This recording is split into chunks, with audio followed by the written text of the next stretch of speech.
Hola familia, esto es La Salud a Toda Costa, ya lo sabéis. Y hoy tenemos un tema realmente curioso, porque vamos a intentar desmitificar mitos. ¿Y eso qué significa? Que el doctor Federico Miraglia, que pertenece al equipo de Cuevas Queipo, de la clínica Cuevas Queipo, de odontología, como sabéis, pues nos va a decir cosas tan curiosas como si realmente hay un blanqueamiento con sustancias, realmente qué hace el tabaco, si cuando una madre tiene un bebé se le va a caer un diente como dicen los mitos. Bueno, montones de cosas que vamos a clarificar en el día de hoy. Y además vamos a hablar de la relación que hay entre la boca y los deportistas de élite. ¿Realmente cuando hay un problema en la dentadura puede influir sobre el rendimiento físico general? Y también los pulmones. ¿Hay una afectación directa de enfermedades como el EPOC, la enfermedad pulmonar obstructiva crónica, que eso es lo del EPOC, con problemas en la dentición? Ahora veremos. Hola, Federico, Juan Ramón, bienvenido, bienvenido. Un montón de cosas, ¿no? Te he planteado muchas cosas, bueno, vamos a ir poquito a poco desglosando Sí. y gracias por invitarme a pasar un rato con vosotros, como Para siempre. mí es divertidísimo porque pienso aprender un montón contigo, Federico. Estupendo. Bueno, saludos al doctor Cuevas, cuando llegues por allí. De tu parte. Bien, empezamos por los mitos, Sí. que es algo realmente curioso. Hay una cantidad de mitos, Sí, hay cada gente que vez dice, más. ¿verdad que sí? Sí. Y que realmente tienen poco fundamento, ¿no? Aunque algunos sí que lo tendrán, supongo, habrá de todo. El mito, podemos llamarlo leyenda urbana, ¿no? Porque al final es lo que cuenta la gente. Me han dicho que en la primera visita, como hablábamos en anteriores programas, hacemos una exploración y una serie de preguntas, pero el paciente queremos que nos cuente el motivo de la visita y bueno, y te cuentan pues una cantidad de mitos o leyendas que no tienen estudios científicos, como tú dices, que avalen Claro. esa teoría, ¿no? Ni mucho menos. Ni mucho menos. Claro. Entonces, esos mitos pasan familiarmente de generación en generación y llegan a la consulta y tenemos que, bueno, pues explicar que no son reales. Mitos como lo que has dicho tú, pues mira, he tenido 3 niños y en cada embarazo pues se me ha caído un diente. Hay que explicarle a la mujer embarazada que el tema hormonal es un factor de riesgo, como ya hablamos en su momento, para la afectación de la encía. Existe una patología o un patrón de encía que es la gingivitis gravídica, que es la gingivitis del embarazo, donde por un proceso hormonal la encía pues se engruesa, se enrojece y sangra, ¿vale?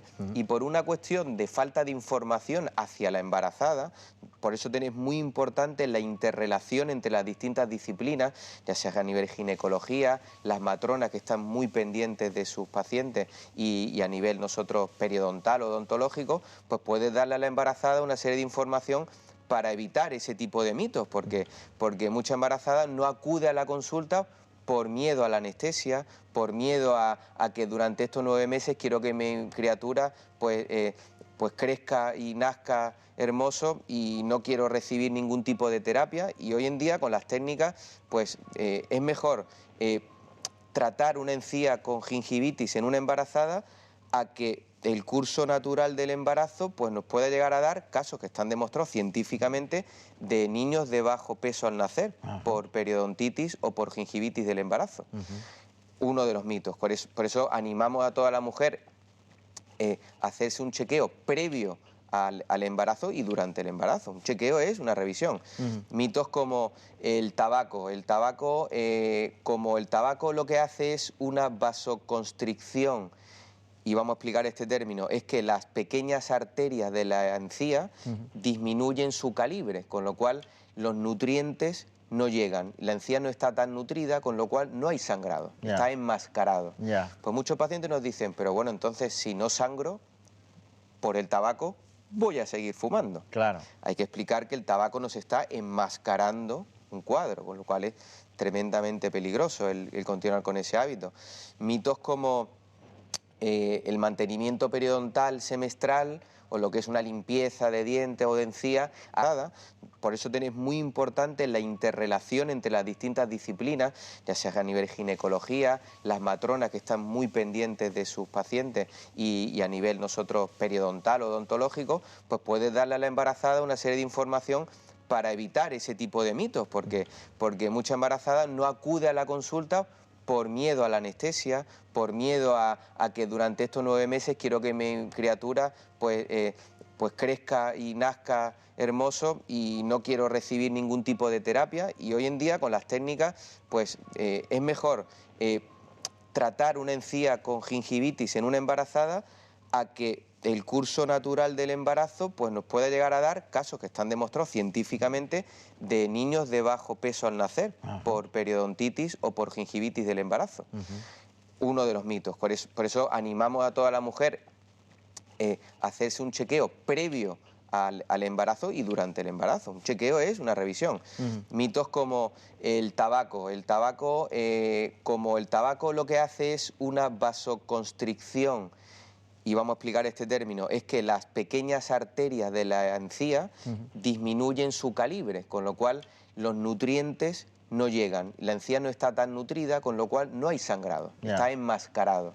Pues muchos pacientes nos dicen, pero bueno, entonces si no sangro por el tabaco, voy a seguir fumando. Claro. Hay que explicar que el tabaco nos está enmascarando un cuadro, con lo cual es tremendamente peligroso el continuar con ese hábito. Mitos como el mantenimiento periodontal semestral o lo que es una limpieza de dientes o de encía, araña el esmalte, me han dicho que cada 6 meses es dañino. Hoy en día con las nuevas tecnologías evidentemente no es dañino para nada, y sí es muy perjudicial no seguir un protocolo semestral correcto, porque entonces la patología periodontal se recidiva, ¿no? Vuelve al origen. Mitos como pacientes que dicen, me he comprado un colutorio que me gusta mucho porque pica y el picor me da una sensación de frescor y la sensación de frescor me da sensación de boca limpia. Eso lleva alcohol. Y el alcohol es un irritante de mucosa, provoca sequedad bucal. Entonces, bueno, hay que intentar utilizar una serie de productos avalados científicamente y que el doctor, el dentista o el periodoncista pues pueda recomendar personalizadamente a cada paciente. Por tanto, ese frescor y ese picor que se asocia inmediatamente con limpieza no es cierto.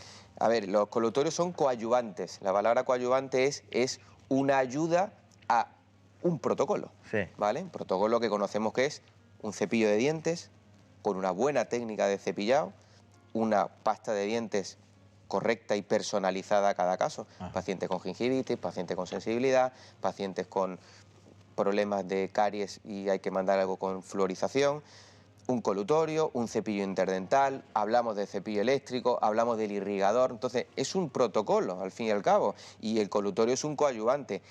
Que la sensación de picor te resulta agradable, has visto en los anuncios, ¿no? Que sale una ola fresca que te inunda.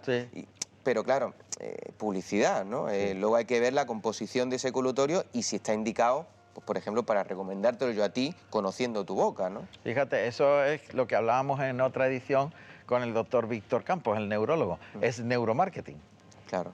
Están influyendo en tu cerebro en positivo, desde luego, ¿no? Exactamente. Pero hay que desmitificar eso porque no todos los que pican dejan frescor. O sea, todos los que pican no siempre hacen una buena limpieza y no aquellos que no pican no van a hacer limpieza. Exactamente. Que hay de todo. Incluso mitos también nos han llegado a comentar en la consulta de la pasta que uso me gusta porque hace mucha espuma y la sensación de boca espumosa me da una sensación de limpieza muy buena.